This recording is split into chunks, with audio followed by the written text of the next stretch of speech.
अस्सलाम वालेकुम। मेरा नाम अज़रा परवीन है। बच्चे मेरे 4 नौ, 2 बेटियां तो 2 बेटे ना, और बिल्कुल बेवा औरत हाँ। ते तेरे मेरे को मंग के ते दुकान मैं खड़ी की है, और घरा दे अखराजात और बच्चा मेरा जड़ा ओदा हाथ टुटे है।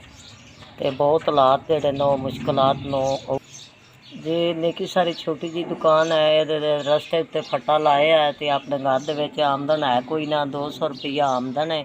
ਉਹਦੇ ਨਾਲ की खर्चा बर्दाश्त कोई नहीं, भुख दी प्यास दी और बहुत तकलीफ़ है। एक मिनट खलो।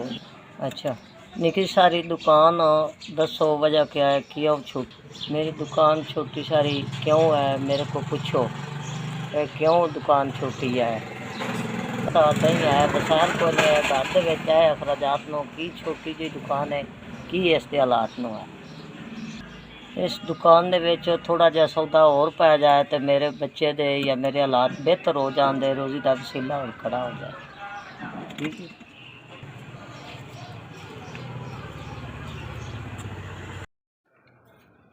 शुक्रिया है, 4000 रुपया तुहाडा घल्लिया मेरे तक पहुँच गया है।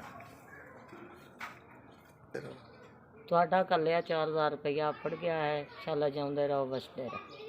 ਇਹਦੇ ਨਾਲ ਅਸੀਂ ਕੋਈ ਆ ਲੂਣ ਮਿਰਚ ਕੋਈ ਆਲੂ ਗड्ढा ਰੱਖ ਕੇ ਤੇ ਆਪਣੀ ਬੱਚੀਆਂ ਦੀ ਗੁੱਲੀ ਦਾ ਵਸੀਲਾ ਬਣਾ ਲਾਂਗੇ, ਜਾਂ ਇਹਦੇ 'ਚ ਕੋਈ ਸਮਾਨ ਪਾ ਲਾਂਗੇ।